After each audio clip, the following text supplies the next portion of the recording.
Hi friends, welcome back to our channel. నేను మీ జ్యోతి. అందరూ ఎలా ఉన్నారు? బాగున్నారా? నేనైతే చాలా బాగున్నానండి. సో మీరు కనుక ఫస్ట్ టైం నా వీడియోస్ చూసినట్లయితే ప్లీజ్ సబ్స్క్రైబ్ చేసుకోండి ఫ్రెండ్స్. ఇది వచ్చేసి ఇంకా సండే వ్లాగు. ఇంకా మా వారు పిల్లలు అందరూ కలిసే ఉన్నారండి. సండే మధ్యాహ్నం లంచ్కి అయితే బిర్యానీ అయితే చేశానండి. ఇది నా స్టైల్లో చేయబోతున్నాను. Vegetable biryani with chicken curry అండి. సో ముందుగా అయితే బాండీ పెట్టేసుకున్నాను.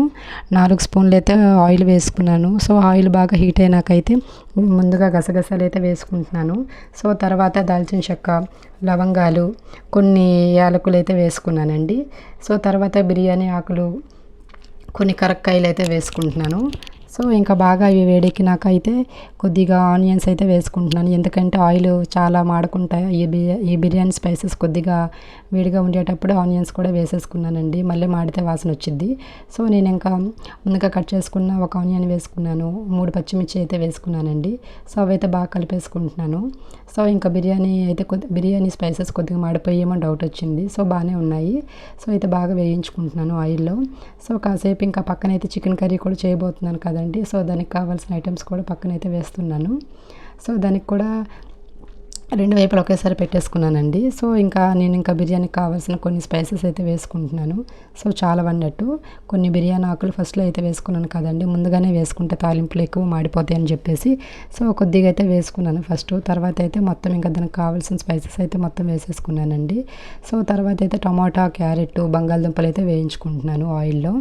సో ఇంకా కొందరైతే ఇందులో గ్రీన్ బఠానీలు, కొందరు దానికి తగ్గట్టు అయితే వేసుకుంటారు. నేనైతే నా స్టైల్లో చేస్తున్నాను కాబట్టి పిల్లలు కూడా తినేవే వేసుకుంటున్నాను. క్యారెట్, బంగాళదుంప, టమాటాలు వేసుకుంటున్నానండి. సో వాళ్ళు తింటారు కాబట్టి వాళ్ళ దృష్టిలో పెట్టుకొని స్పైసెస్ కూడా తగ్గించుకున్నాను. సో మసాలా కూడా చాలా వరకు తగ్గించేసుకున్నాను. తర్వాత అయితే మిల్ మేకర్లు అయితే వేసుకుంటున్నానండి. సో మిల్ మేకర్లు కూడా వేయించుకొని బాగా అయితే కలిపేసుకుంటున్నాను. మిల్ మేకర్లు కూడా కలిపేసుకున్నాక దాన్ని మూత పెట్టేసుకుంటున్నానండి. సో మూత పెట్టేసుకున్నాక పావు గంటలో అయితే ఆ ముక్కలన్నీ బాగా వేగినాయండి. సో వేయించుకున్నాక మనం ముందుగా అయితే నానబెట్టుకున్న రైస్ ఉంటాయి కదండి. సో నానబెట్టుకున్న రైస్ అయితే నేనైతే వేసేసుకుంటున్నాను. నేనైతే 7 గ్లాసుల రైస్ అయితే నానబెట్టుకున్నానండి. సో కొంతమంది బాస్మతి రైస్ కూడా పెట్టుకుంటారు. సో నేనైతే ఇంకా సోనా మసూరి రైస్తో అయితే చేసుకుంటున్నాను వెజిటేబుల్ బిర్యానీ. సో ఇంకా బియ్యం అయితే వేసేసుకొని కలిపేసుకుంటున్నానండి. 7 గ్లాసులకు గాను నేను వచ్చేసి 14 గ్లాసుల వాటర్ అయితే వేసుకుంటున్నాను. సో ఇట్లా కలిపేసుకున్నప్పుడే కొద్దిగా పుదీనా, కొద్దిగా కొత్తిమీర అయితే వేసుకుంటున్నానండి. సో ఇంకా వాటర్ కూడా వేసేసుకున్నాక కొద్దిగా లాస్ట్లో చాలవని చెప్పేసి కొద్దిగా అయితే వేసుకున్నాను ఇంకో గ్లాసు.